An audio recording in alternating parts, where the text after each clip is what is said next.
Hi everyone, welcome to Triple K English channel. This is Kiran Kumar.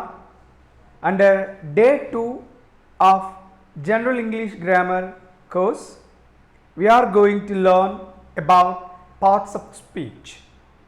45 రోజుల కోర్సులో భాగంగా day 2లో మనము పార్ట్స్ ఆఫ్ స్పీచ్ని నేర్చుకోబోతున్నాం. వీటిని తెలుగులో భాషా భాగములు అని చెప్పటం జరుగుతుంది. I request everyone to subscribe my channel. నా ఛానల్ని వీక్షిస్తున్న వారు సబ్స్క్రైబ్ చేసుకుంటారని కోరుకుంటున్నా. Please subscribe my channel. Bell icon press చేసి నోటిఫికేషన్స్ అప్డేట్స్ పొందండి. Parts of speech. Words are called as for their functions in the sentences. We know a sentence means groups of words. There are many words in a sentence. Those words do some functions in the sentences. వాక్యంలో చాలా పదాలు ఉంటాయి. ఒక్కొక్క పదము ఒకలా పని చేస్తుంది. There are 8 kinds of functions to be done in the sentences. Those words do 8 kinds of functions in the sentences. సెంటెన్సెస్లో ఈ పదాలు 8 రకాలుగా విధులు నిర్వహిస్తాయి. 8 రకాలుగా ఇవి పని చేస్తాయి. Those words are called parts of speech. సర్చ్ words are called parts of speech. ఆ 8 రకాలుగా పనిచేసేటువంటి ఆ పదాలను మనము పార్ట్స్ ఆఫ్ స్పీచ్ అని చెప్పటం జరుగుతుంది. వాటినే భాషా భాగములు అని చెప్పటం జరుగుతుంది. They are noun, pronoun, verb, adjective, adverb, preposition, conjunction, interjection. Come again. Noun, నామవాచకము అంటాం. ప్రొనౌన్, సర్వనామము అంటాం. వర్బ్, క్రియ అంటాం. యాడ్జెక్టివ్, విశేషణము అంటాం. యాడ్వర్బ్, క్రియా విశేషణము అంటాం.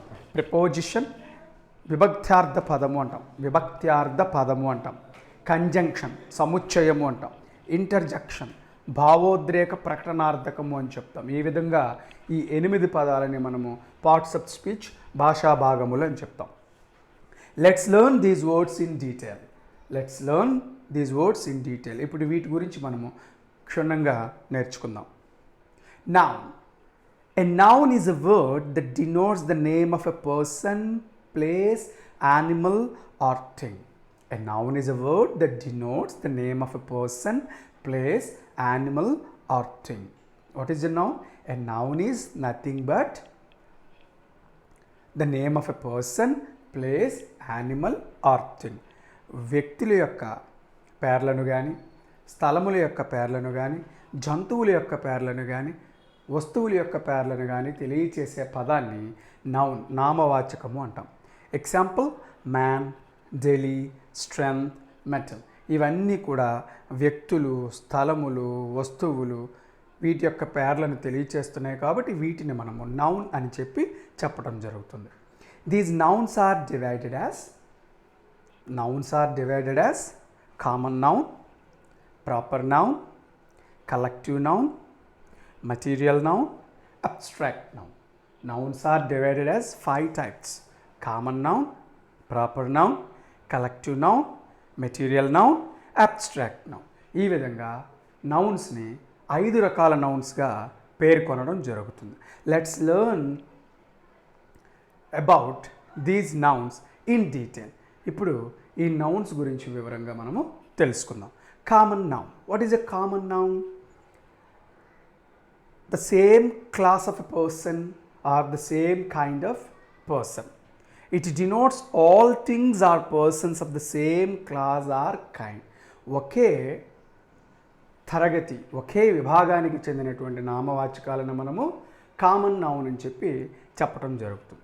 ఇట్ డినోట్స్ ఆల్ థింగ్స్ అంటే మనుష్య జాతిని తెలియచేసేటువంటి, లేదా మొత్తం వస్తువుల గురించి తెలియచేసేటువంటి, జంతు జాతిని గురించి తెలియచేసేటువంటి ఇలాంటి వాటిని మనము కామన్ నౌన్స్ అని చెప్పడం జరుగుతుంది.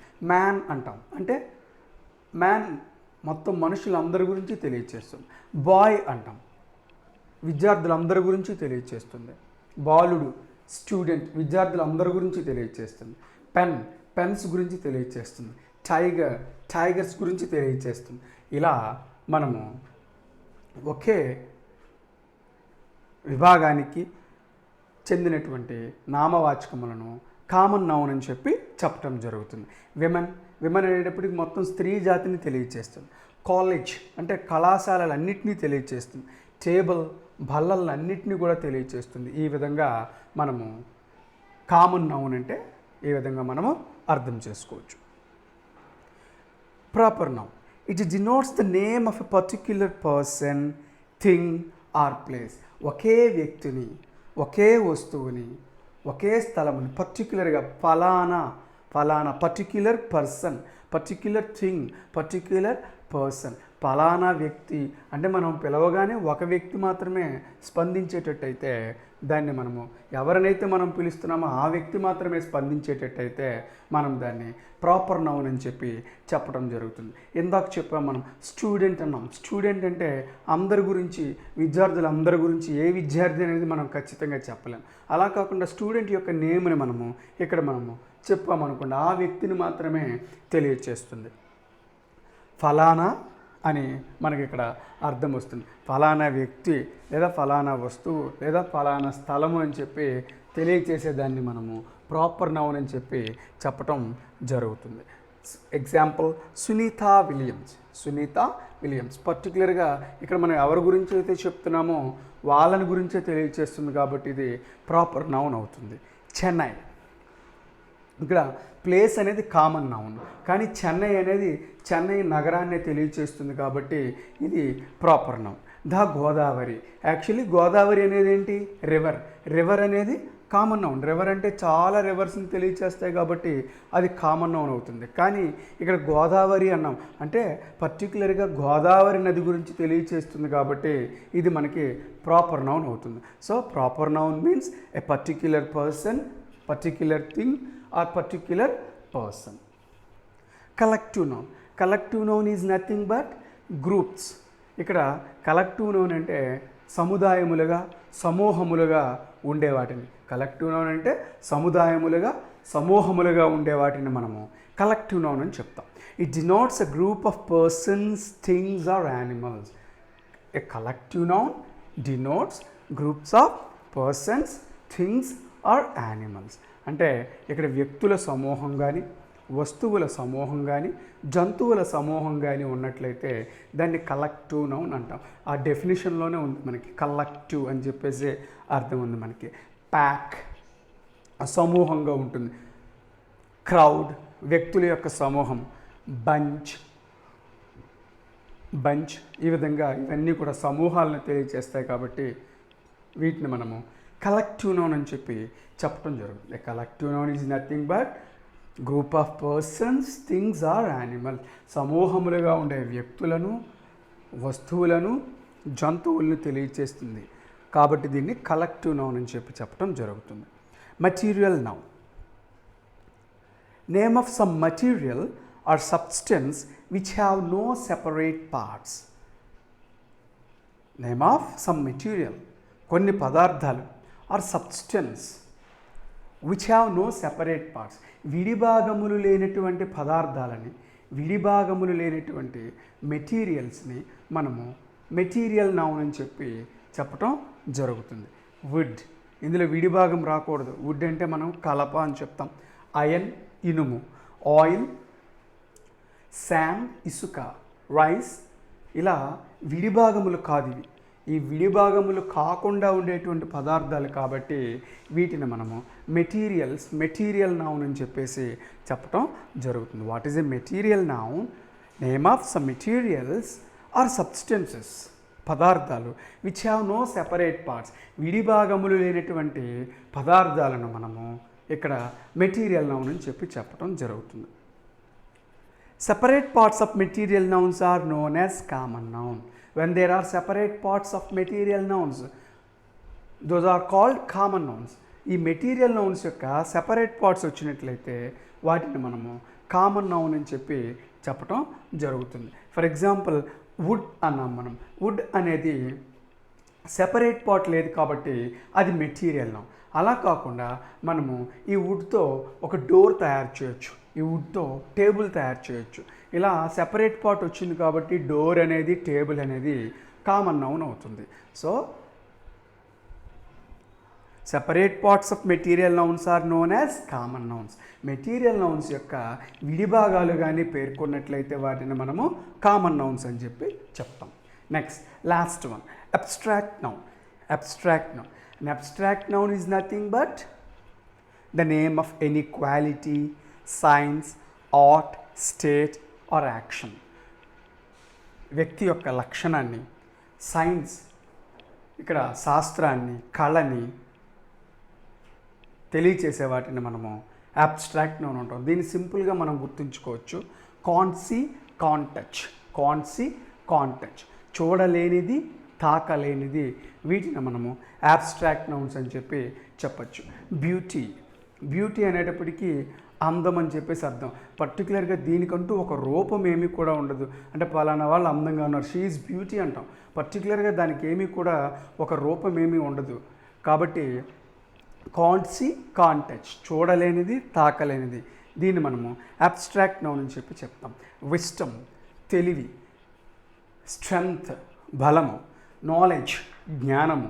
పావర్టీ, దారిద్ర్యము. ఇవన్నీ కూడా వీటికంటూ ప్రత్యేకంగా ఒక రూపం ఏమి కూడా ఉండవు. వీటిని మనం చూడలేము, వీటిని మనము తాకలేము. కాబట్టి వీటిని అబ్స్ట్రాక్ట్ నౌన్ అంటాం. Abstract noun, if you want to remember abstract noun clearly, just remember can't see, can't touch. Abstract noun బాగా మనం గుర్తుంచుకోవాలి అంటే కాంట్ సీ, కాంట్ టచ్ అనేటువంటి దాన్ని మనం గుర్తుంచుకుంటే వాటిని మనం అబ్స్ట్రాక్ట్ నౌన్స్గా చెప్పచ్చు. In this way these are 5 kinds of nouns. ఈ విధంగా ఈ నౌన్స్ 5 kindsగా ఉంటాయి. Second one, pronoun. Pronoun in Telugu మనము తెలుగులో దీన్ని సర్వనామము అని చెప్పి చెప్తాం. These words are used in place of nouns. Pronouns are used in place of nouns. నామవాచకములకు బదులుగా మనము సర్వనామములు ఉపయోగిస్తాము. When we want to use more times, when we want to use a noun more times, it is not necessary to use. We use pronouns in place of nouns. Nouns గురించి చెప్పాలి అనుకున్నప్పుడు పదే పదే పదే ఆ నౌన్స్ని మనము చెప్పకుండా ఆ నౌన్స్ ప్లేస్లో ఉపయోగించే వాటినే మనము ప్రొనౌన్స్ అని చెప్పి చెప్పడం జరుగుతుంది. A pronoun is a word is used in place of a noun. నామవాచకముకు బదులుగా ఉపయోగించేదాన్నే మనము సర్వనామము అంటాం. What are pronounce? ఐ, నేను. వి, మేము. యు, నీవు. హీ, అతడు. షీ, ఆమె. ఇట్, ఇది. దే, వారు. ఈ మీనింగ్స్ కూడా మనం బాగా గుర్తుంచుకోవాలి. ఐ, నేను. వి, మేము. యు, నీవు. హీ, అతడు. షీ, ఆమె. ఇట్, ఇది. దే, వారు. These are all pronouns. Pronouns are of 9 kinds. Pronouns are of 9 kinds. ఈ ప్రొనౌన్స్ని 9 kindsగా మనము 9 రకాలుగా చెప్పచ్చు. Personal pronouns. It denotes about the persons speaking, spoken to or spoken of. మాట్లాడుతున్నటువంటి వ్యక్తులు, ఎవరి గురించి అయితే మాట్లాడుతున్నామో, ఎవరితో మాట్లాడుతున్నామో అనేటువంటి విషయాలను, అనేటువంటి పర్సన్స్ని తెలియచేసే వాటిని పర్సనల్ ప్రొనౌన్స్ అని చెప్పి చెప్తాం. ఇప్పుడే చెప్పుకున్నాం మనం ఐ అని, we, you, he, she, it, they. వీటిని పర్సనల్ ప్రొనౌన్స్ అంటాం. అయితే ఇవి పర్సనల్ ప్రొనౌన్స్ అనేవి 2 kindsగా ఉంటాయి. సబ్జెక్ట్ ప్లేస్లో ఉపయోగించే ప్రొనౌన్స్, ఆబ్జెక్ట్ ప్లేస్లో ఉపయోగించే ప్రొనౌన్స్. ఈ సబ్జెక్టు ప్రొనౌన్స్ అని చెప్పుకున్నాం చూడండి. ఇక్కడ I, we, you, he, she, it, they. ఇప్పుడే వాటి మీనింగ్స్ కూడా మనం చెప్పుకున్నాం. వీటిని సబ్జెక్ట్ ప్లేస్లో యూజ్ చేస్తాం కాబట్టి సబ్జెక్టు ప్రొనౌన్స్ అన్నాం. ఒక్కొక్కసారి వీటిని ఆబ్జెక్ట్ ప్లేస్లో ఉపయోగించడం జరుగుతుంది. అవి ఏంటి అనేది చూద్దాం. మీ అంటే నన్ను. అజ్, మమ్ములను. యు, నిన్ను. హిమ్, అతనిని. హెర్, ఆమెను. ఇట్, దీనిని. దెమ్, వారిని. వీటిని ఆబ్జెక్ట్ స్థానంలో ఉపయోగిస్తాం కాబట్టి ఆబ్జెక్టివ్ ప్రొనౌన్స్ అంటాం. మరలా చూద్దాం. మీ, నన్ను. అజ్, మమ్ములను. యు, నిన్ను. హిమ్ అతనిని, హెర్ ఆమెను, ఇట్ దీనిని, దెమ్ వారిని. These are all objective pronouns. Next demonstrative pronouns. Demonstrative pronouns.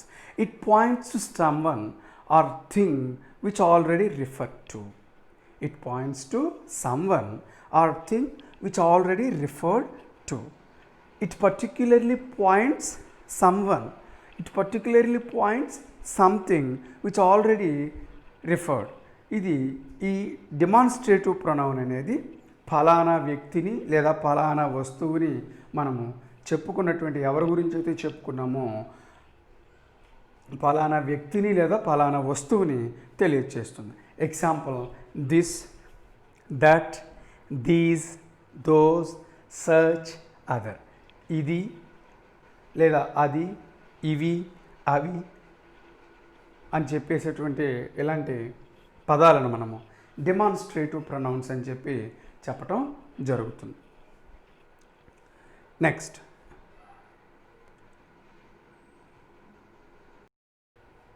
relative pronouns.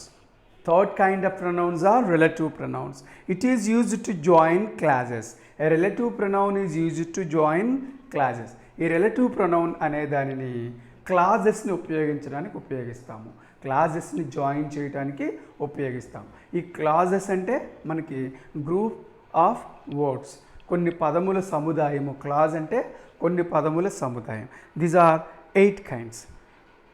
relative pronouns are 8 kinds. ఈ రిలేటివ్ ప్రొనౌన్స్ అనేవి 8 రకాలుగా ఉంటాయి.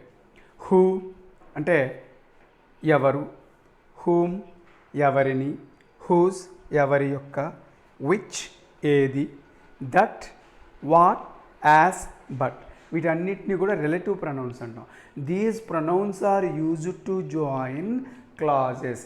క్లాజెస్ని కలపటానికి మనము ఈ రిలేటివ్ ప్రొనౌన్స్ని ఉపయోగించడం అనేది జరుగుతుంది. ఇక్కడ హూమ్ అనేది వ్యక్తులను తెలియచేయటానికి, హూజ్ అనేది కూడా వ్యక్తుల్ని తెలియచేయటానికి ఉపయోగించడం జరుగుతుంది. హూమ్, హూజ్ అనేది వ్యక్తులను గురించి తెలియచేస్తుంది. విచ్ అనేది థింగ్, యానిమల్స్ని తెలియచేస్తుంది. విచ్ అనేది థింగ్, యానిమల్ని తెలియచేస్తుంది. అదేవిధంగా దట్ అనేది కూడా థింగ్స్, యానిమల్స్ని గురించి తెలియచేస్తుంది. సో ఈ రిలేటివ్ ప్రొనౌన్స్ అనేవి ఈ విధంగా ఉంటాయి. She brought the pen which you wanted. ఇక్కడ she brought the pen, you wanted అనేటువంటి ఈ 2 క్లాజెస్ని విచ్ అనే పదంతో మనం కలపటం జరిగింది. కాబట్టి ఈ విచ్ అనే పదాన్ని మనం రిలేటివ్ ప్రొనౌన్ అని చెప్తాం. Here which is used to join 2 clauses. 2 క్లాజెస్ని జాయిన్ చేయడానికి విచ్ అనే వర్డ్ని మనం యూజ్ చేస్తాం కాబట్టి ఇది రిలేటివ్ ప్రొనౌన్ అవుతుంది. Show me what you have done. Show me what you have done. Here the word what is used to join 2 clauses. Show me, you have done. Show me, you have done అనేటువంటి ఈ 2 క్లాజెస్ని join చేయడానికి ఉపయోగించాం కాబట్టి ఈ what అనే పదాన్ని relative pronoun అని చెప్పి చెప్తాం. Interrogative pronoun. Interrogative pronoun. These pronouns are used in subject places which are used to ask questions. ఇక్కడ ఈ ఇంటరాగేటివ్ ప్రొనౌన్స్ అనేవి సబ్జెక్ట్ ప్లేస్లో ఉపయోగించడం జరుగుతుంది. These are used to ask questions. ఇక్కడ మనకి రిలేటివ్ ప్రొనౌన్స్ అవే చెప్పాము, ఇంటరాగేటివ్ ప్రొనౌన్స్ అవే చెప్పాము. But what is the difference between a relative pronoun and an interrogative pronoun? A relative pronoun is used to join clauses, but an interrogative pronoun is used in place of subject. It is used to ask questions. ఆ relative ప్రొనౌన్కి interrogative ప్రొనౌన్కి difference ఏంటి? Relative pronoun అనేది క్లాజెస్ని join చేయడానికి ఉపయోగిస్తాం. Interrogative pronoun అనేది subject ప్లేస్లో ఇంటరాగేటివ్ ప్రొనౌన్ యూజ్ చేసి ప్రశ్నలు అడగడానికి ఉపయోగించడం జరుగుతుంది. Who, whom, whose, which, what అవే యాజ్, బట్, దట్ తప్ప యాజ్, బట్, దట్ తప్ప మిగతావి ఇంటరాగేటివ్ ప్రొనౌన్స్ అని చెప్పొచ్చు. Who wrote this novel subject ప్లేస్లో ఉంది చూడండి హూ అనేది. Whom do you want to meet ఎవరిని నీవు కలవాలనుకుంటున్నావు? ఇక్కడ హూమ్ అనేది ఇంటరాగేటివ్ ప్రొనౌన్. ఎందువల్ల? ఇది సబ్జెక్ట్ ప్లేస్లో ఉపయోగించాం. These pronouns are used in subject places and these are used to ask questions. కాబట్టి వీటిని మనం ఇంటరాగేటివ్ ప్రొనౌన్స్ అని చెప్పటం జరుగుతుంది. Reflexive pronouns. Here, reflexive pronoun is a particular pronoun that denotes that the person who does the action is the same and the person who received the action is the same. ఈ reflexive pronoun అనేది పని చేసేవారు, పని ఫలితాన్ని పొందేవారు ఒకరే. Reflexive pronoun అనేది పని చేసేవారు ఒకరే, పని ఫలితాన్ని పొందేవారు ఒకరే అవుతుంది. Action is done by the same person and is received by the same person. పని చేసేవారు ఒకరే, పని ఫలితాన్ని పొందేవారు ఒకరే అవుతారు. వారిని రిఫ్లెక్సివ్ ప్రొనౌన్ అని చెప్తాం. మై సెల్ఫ్ అంటే ఐ, నాకు నేనుగా అనటానికి మై సెల్ఫ్. అవర్ సెల్ఫ్స్, మాకు మేముగా అనటానికి అవర్ సెల్ఫ్స్. యువర్ సెల్ఫ్, నీకు నీవే, నీకు నీవుగా అని అర్థం. యువర్ సెల్ఫ్స్, మీకు మీరుగా అని అర్థం. హిమ్సెల్ఫ్, అతనికి అతనే అని అర్థం. హిమ్సెల్ఫ్. హెర్ సెల్ఫ్, ఆమెకు ఆమె అని అర్థం. ఇట్ సెల్ఫ్, దీనికిదే అని అర్థం. దెమ్సెల్స్, వారికవే అని వారికి వారే అని దెమ్సెల్స్ యొక్క అర్థం వస్తుంది. ఇక్కడ పని చేసేది ఒకరే, ఫలితాన్ని పొందేది ఒకరే. అలాంటి దాన్ని మనము రిఫ్లెక్సివ్ ప్రొనౌన్ అంటాం. For example, I kill myself అని. I kill myself. We blame ourself, మమ్మల్ని మేమే నిందించుకున్నాం. వి బ్లేమ్ అవర్ సెల్ఫ్, మమ్మల్ని మేమే నిందించుకున్నాం. ఇక్కడ పని చేసేది వి, ఫలితాన్ని పొందేది కూడా ourself. We blame ourself, మమ్మల్ని మేమే నిందించుకున్నాం అని అర్థం. ఇక్కడ పని చేసేది ఒకరే, పని ఫలితాన్ని పొందేది కూడా ఒకరే. ఇలాంటి సందర్భాలలో మనం రిఫ్లెక్సివ్ ప్రొనౌన్స్ అనేవి ఉపయోగించడం అనేది జరుగుతుంది. యు పెయింట్ యువర్ సెల్ఫ్, నిన్ను నీవే పెయింట్ వేసుకున్నావు, నిన్ను నీవే చిత్రించుకున్నావు. You paint yourself. అలా. ఇట్ ఫాల్స్ ఇట్ సెల్ఫ్, ఇది దీనికి ఇదే పడిపోయింది.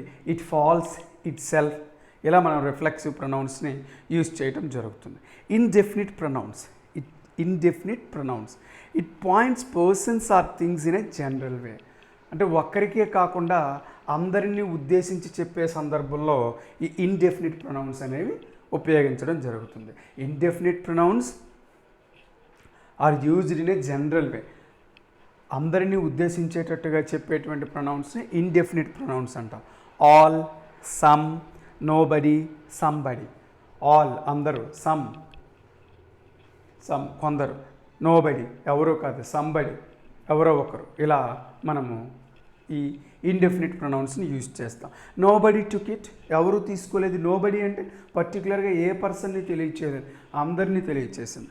Some of them are here, వారిలో కొంతమంది ఇక్కడ ఉన్నారు. ఎవరు వారు? పర్టికులర్గా ఎవరిని చెప్పలేదు. సమ్ ఆఫ్ దెమ్, కొంతమంది. సో జనరల్ వేలో చెప్పేటువంటి ప్రొనౌన్స్ని ఇండెఫినిట్ ప్రొనౌన్స్ అని మనము చెప్తాం. Distributive pronouns. It shows that things are taken one at a time. ఒక్కరే అని తెలియచేసేటువంటి సందర్భంలో ఈ డిస్ట్రిబ్యూటివ్ ప్రొనౌన్స్ని మనము ఉపయోగిస్తాం. ఒక్కరే, ఒక్కొక్కరుగా అనటానికి ఈ డిస్ట్రిబ్యూటివ్ ప్రొనౌన్ మనము ఉపయోగిస్తాం. ఈచ్, ఐదర్, నైదర్ ఇలాంటి వాటిని మనం డిస్ట్రిబ్యూటివ్ ప్రొనౌన్స్ అని చెప్పటం జరుగుతుంది.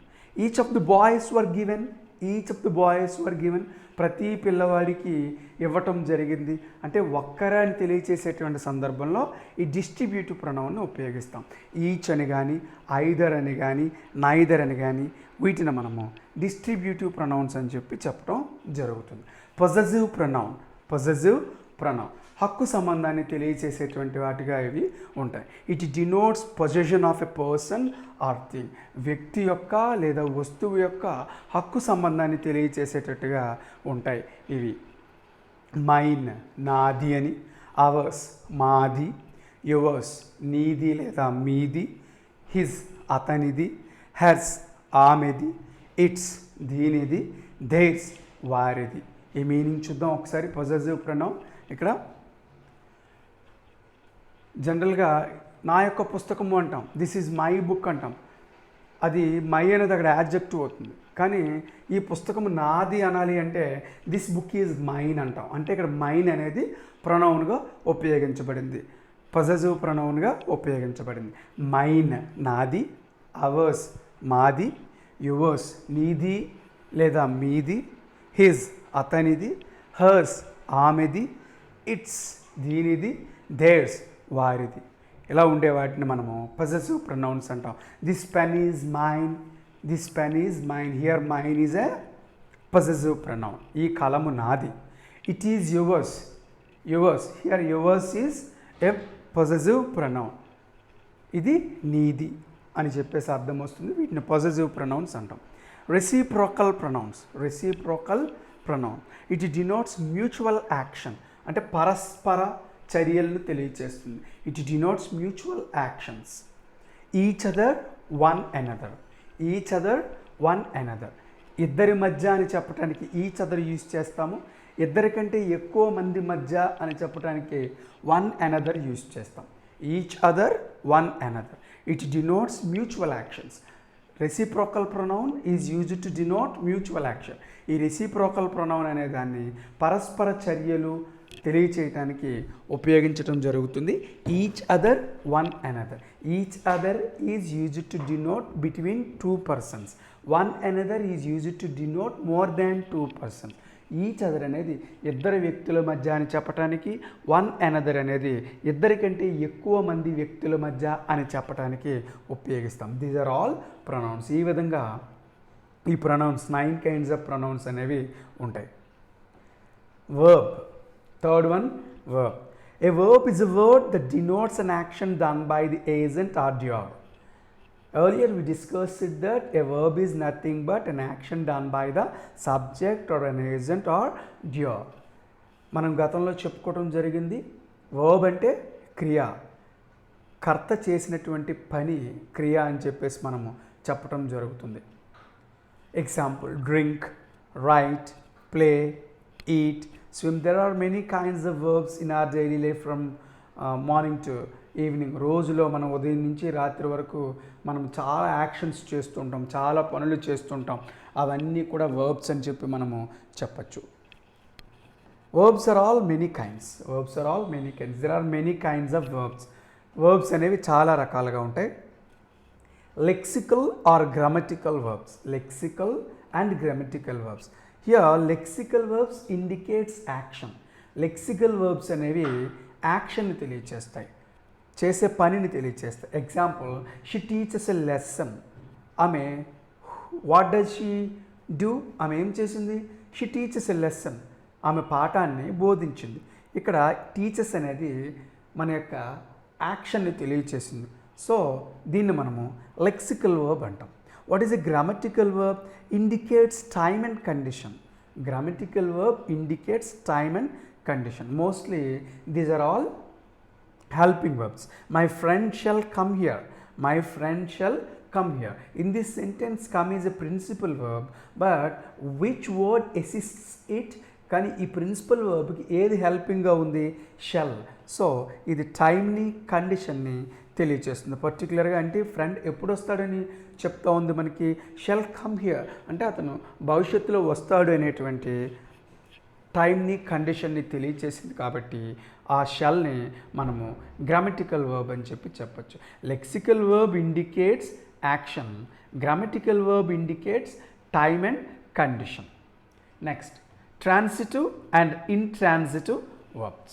Earlier we discussed that a transitive verb which contains object also. గతంలో మనము ప్రీవియస్ సెషన్లో డిస్కస్ చేయడం జరిగింది. ట్రాన్సిటివ్ వర్బ్ అంటే ఆబ్జెక్ట్ని కలిగి ఉండేటువంటి సెంటెన్స్ని మనము లేదా వర్బ్ని ట్రాన్సిటివ్ వర్బ్ అని చెప్పి చెప్పటం జరుగుతుంది. She has painted a picture. Here picture is an object. This is called transitive verb. గమనించినట్లయితే ఇక్కడ సబ్జెక్ట్, వర్బ్ మరియు ఆబ్జెక్ట్ కూడా ఉన్నాయి. The verb painted takes an object here. ఇక్కడ పెయింటెడ్ అనే వర్బ్ పిక్చర్ అనే ఆబ్జెక్ట్ని కలిగి ఉంది కాబట్టి దీన్ని మనము ట్రాన్సిటివ్ వర్బ్ అని చెప్పి చెప్తాం. Intransitive verb, a verb never contains object. An intransitive verb which never contains an object. Intransitive verb అంటే ఏ వర్బ్ అయితే ఆబ్జెక్ట్ని కలిగి ఉండదో దానిని మనం ఇంట్రాన్సిటివ్ వర్బ్ అని చెప్పి చెప్పాం. Earlier we learnt it. He sat on a bench. He is a subject, sat is a verb, but there is no object in this sentence. ఇక్కడ మనం గమనించినట్లయితే ఈ సెంటెన్స్లో ఆబ్జెక్ట్ అనేది లేదు. అయినప్పటికీ it gives a complete meaning. Object లేకపోయినా అది పూర్తి అర్థాన్ని ఇచ్చింది కాబట్టి దీన్ని మనం ఇంట్రాన్సిటివ్ వర్బ్ అంటాం. Transitive verb contains an object in the sentence. Intransitive verb does not contain an object in the sentence. Transitive verb అంటే ఆబ్జెక్ట్ని కలిగి ఉంటుంది, ఇంట్రాన్సిటివ్ వర్బ్ అంటే ఆబ్జెక్ట్ని కలిగి ఉండదు. Dynamic and stative verbs. Third one, dynamic and stative verbs. Dynamic which verbs are having ing forms. ఏ verb ఫార్మ్స్కి అయితే ఇంగ్ ఫార్మ్స్ ఉంటాయో, for example play plus ing playing, come plus ing coming, write plus ing writing, move plus ing moving. ఇలా verbs ఏవైతే ing ఫార్మ్స్ని కలిగి ఉంటాయో సెంటెన్స్లో వాటిని మనము డైనమిక్ వర్బ్స్ అని చెప్పి చెప్తాం. She is teaching a lesson. She is teaching a lesson. It denotes an action which is continuing at present. ప్రస్తుతం జరుగుతూ ఉన్న పనిని తెలియచేస్తుంది. Is teaching. సో ఇక్కడ టీచ్ అనేటువంటి వర్బ్కి ఐఎన్జీ ఫామ్ యాడ్ చేయబడి ఉంది కాబట్టి దీన్ని డైనమిక్ వర్బ్ అంటాం. What is the stative verb? Verbs without ing forms. Sometimes verbs don't take ing forms. కొన్నిసార్లు వర్బ్స్ ఇంగ్ ఫార్మ్స్ని తీసుకోవు. వాటిని స్టేటివ్ వర్బ్స్ అని చెప్పి చెప్తాం. You prepared a nice cup of coffee. You prepared a nice cup of coffee. Here the principal verb is prepared. It does not take any ing form. So it is called a stative verb. What is a dynamic and a stative verb? A dynamic verb contains an ing form, but a stative verb never contains an ing form. Dynamic verb అంటే ఇంగ్ ఫామ్ని కలిగి ఉంటుంది, స్టేటివ్ verb అయితే ఇంగ్ ఫామ్ని కలిగి ఉండదు. Regular and irregular verbs. Regular and irregular verbs. Regular verb means verbs have the suffix d or ed to make past tense and past participle. ఇక్కడ సింపుల్గా మనము చూడొచ్చు. ఫర్ ఎగ్జాంపుల్ మనము ప్లే అనే వర్బ్కి పాస్ట్ టెన్స్ని పాస్ట్ పార్టిసిపుల్ని చెప్పండి అంటే ప్లే, ప్లేడ్, ప్లేడ్ అని చెప్పి చెప్తాం. ఆస్క్ అనే వర్బ్కి చెప్పండి అంటే ఆస్క్డ్, ఆస్క్డ్ అని చెప్తాం. జనరల్గా కొన్ని వర్బ్స్ని పాస్ట్ టెన్స్లోకి లేదా పాస్ట్ పార్టిసిపుల్లోకి చేంజ్ చేసేటప్పుడు మనము ప్రెజెంట్ టెన్స్ ఆఫ్ వర్బ్కి డి లేదా ఈడి అనేటువంటి సఫిక్స్ని యాడ్ చేస్తాం. So come again, if you want to change present tense of verb into a past tense of verb and a past participle, we just add d or ed to it. It is called a regular verb. ఏ వర్బ్కి అయితే D లేదా ఈడి చేర్చి past టెన్స్లోనికి past పార్టిసిపుల్లోనికి change చేస్తామో వాటిని regular verb అంటాం. ఏ వర్బ్స్కి అయితే మనము past టెన్స్లోనికి లేదా పాస్ట్ పార్టిసిపుల్లోనికి చేంజ్ చేసేటప్పుడు డి లేదా ఈడి అనేటువంటి సఫిక్సెస్ని చేరుస్తామో వాటిని రెగ్యులర్ వర్బ్స్ అని చెప్పి చెప్తాం. Example play, played, played, ask, asked, asked, paint, painted, painted. ఇలా ఈ వర్బ్స్కి మనం జస్ట్ డి లేదా ఈడి అనేవి చేర్చాం. కొన్ని వర్బ్స్ రెగ్యులర్గా ఇవే డి లేదా ఈడి అనే సఫిక్స్ని తీసుకుంటాయి కాబట్టి వీటిని మనము రెగ్యులర్ వర్బ్స్ అంటాం. Irregular verbs. What are irregular verbs? Some verbs don't take D or ED to make a past tense or a past participle of verb. These are called irregular verbs. కొన్ని వర్బ్స్ని మనము past టెన్స్లోనికి లేదా past పార్టిసిపుల్లోనికి change చేసేటప్పుడు DEd కాకుండా వాటి forms ఇర్రెగ్యులర్గా ఉంటాయి. ఒక్కొక్క పదానికి ఒక్కొక్కలా ఉంటాయి. వాటిని మనం ఇర్రెగ్యులర్ వర్బ్స్ అంటాం. For example look at the words here. See, Past tense is saw, past participle is seen. We don't add d or ed. ఈ సి అనే పదాన్ని చూడండి, పాస్ట్ టెన్స్లోనికి తీసుకురావడానికి సా అన్నాము, పాస్ట్ పార్టిసిపుల్లోనికి తీసుకురావడానికి సీన్ అన్నాం, అంతే తప్ప డి లేదా ఈడి చేర్చలేదు. కాబట్టి వీటిని ఇర్రెగ్యులర్ వర్బ్స్ అంటాం. Look at another word, eat. ate is past tense, eaten is past participle of verb. Here also we don't add d or ed to the present tense of verb. ఇక్కడ కూడా ఈ present tense of verb కి మనము d లేదా ed అనే పదాలని చేర్చలేదు. ఇక్కడ వచ్చినటువంటి past tense of verb, past participle of verb irregular form అనేది ఉంది. కాబట్టి వీటిని irregular verbs అని చెప్తాం. What are regular verbs and irregular verbs? Regular verbs means verbs take d or ed as suffixes to make a past tense and a past participle of verb. Irregular verbs means verbs never take d or ed to make a past tense or a past participle of verb. ఇక్కడ regular verb అంటే ఏ verb అయితే D లేదా ఈడిని తీసుకుని past టెన్స్గా past పార్టిసిపుల్గా మారుతాయో వాటిని regular verbs అంటాం. Irregular verbs అంటే ఏ verbs అయితే past టెన్స్లోకి లేదా పాస్ట్ పార్టిసిపుల్లోనికి మార్చేటప్పుడు డి లేదా ఈడి అనే సఫిక్సెస్ని తీసుకోకుండా వర్బ్స్ ఇర్రెగ్యులర్ ఫామ్లో ఉంటాయో వాటిని ఇర్రెగ్యులర్ వర్బ్స్ అంటాం. So in this way these are verbs. ఈ విధంగా ఈ వర్బ్స్ అనేవి ఉంటాయి. Generally these structure is very important to us. మనము సాధారణంగా పైన ఎగ్జాంపుల్ ప్లే చూడండి, ప్లే, ప్లేడ్, ప్లేడ్. ప్లే అనేదాన్ని V1 అని పిలుస్తుంటారు చాలామంది, ప్లేడ్ అనేదాన్ని V2 అని పిలుస్తూ ఉంటారు, అగైన్ ప్లేడ్ అనేదాన్ని V3 అని చెప్పి పిలుస్తూ ఉంటారు. V1 అంటే ప్రజెంట్ టెన్స్ ఆఫ్ వర్బ్ అని, V2 అంటే పాస్ట్ టెన్స్ ఆఫ్ వర్బ్ అని, V3 అంటే పాస్ట్ పార్టిసిపుల్ ఆఫ్ వర్బ్ అని చెప్పి మనము చెప్పడం జరుగుతుంది. But in the modern English usage these are change. కానీ మోడర్న్ ఇంగ్లీష్లో ఈ V1, V2, V3, V4, V5, V6 అనేది ఈ విధంగా ఉపయోగించడం జరుగుతుంది. V1 means present tense of verb, V2 means the same present tense of verb but takes SRES for the third person singulars. కానీ V2 అనేది కూడా సేమ్ ప్రజెంట్ టెన్స్ ఆఫ్ వర్బే, కానీ వర్బ్కి చివరన ఎస్ లేదా ES తీసుకుంటాము. ఎందువల్లంటే హీ, షీ, ఇట్ అనేటువంటి థర్డ్ పర్సన్ సింగులర్స్కి మనము ఈ V2 అనేది ఉపయోగిస్తాం. V3 is nothing but past tense of verb. Past tense of వర్బ్ని V3 అని చెప్పి పిలుస్తాం. V4 is nothing but an ing form is added to V1.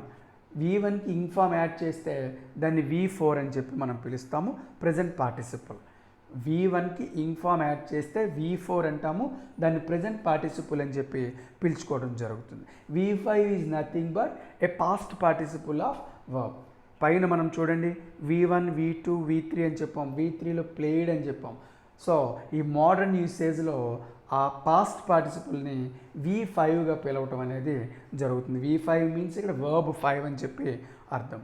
So additionally there is V6, verb 6 కూడా ఉంది. దీన్ని టు ఇన్ఫినిటివ్ అని చెప్పేసి చెప్పడం జరుగుతుంది. 2 + V1, సో టు ప్లే. ఒక్కసారి ఒక వర్బ్ని ఎగ్జాంపుల్గా తీసుకుందాం మనం. ప్లే V1, ఈ ప్లేకి మనము ఎస్ లేదా ES యాడ్ చేస్తే V2 అవుతుంది. ఈ ప్లేకి మనము DRED యాడ్ చేస్తే V3 అవుతుంది. ఈ ప్లేకి మనము ఇంగ్ ఫామ్ యాడ్ చేస్తే V4 ప్రజెంట్ పార్టిసిపుల్ అవుతుంది. సో అదేవిధంగా ఈ ప్లే యొక్క పాస్ట్ పార్టిసిపుల్ డి లేదా ఈడిని తీసుకుంటే ప్లేడ్ పాస్ట్ పార్టిసిపుల్ V5 అవుతుంది. ఈ ప్లేకి ముందర 2 యాడ్ చేస్తే, అంటే మనం సెంటెన్సెస్ని 2 వర్బ్స్ని జాయిన్ చేసేటప్పుడు ఈ యొక్క టు ఇన్ఫినిటివ్ని యూజ్ చేస్తాం. ఐ వాంట్ టు ప్లే, వాంట్ని ప్లేని ఈ 2 వర్బ్స్ని 2తో జాయిన్ చేయడం జరిగింది. I like to eat, here 2 is used to join like and eat, these 2 are verbs. ఇక్కడ లైక్ అనేది ఈట్ అనేటువంటి వర్బ్స్ని జాయిన్ చేయడానికి ఈ 2 అనేటువంటి పదాన్ని మనం ఉపయోగించాము. అదే టు ఇన్ఫినిటివ్ V6 అని చెప్పి మనము చెప్తాం. మనం ఏ వర్బ్నైనా ఎగ్జాంపుల్గా తీసుకొని ఈ V1 నుంచి V6 వరకు కూడా మనం ఎగ్జాంపుల్స్గా చెప్పచ్చు. For example come V1, comes V2, came V3, coming V4, come V5, to come V6. Take another verb, eat V1, eats V2, ate V3, eating V4, eaten V5, to eat V6. In this way, we have to use these verbs as per the modern usage.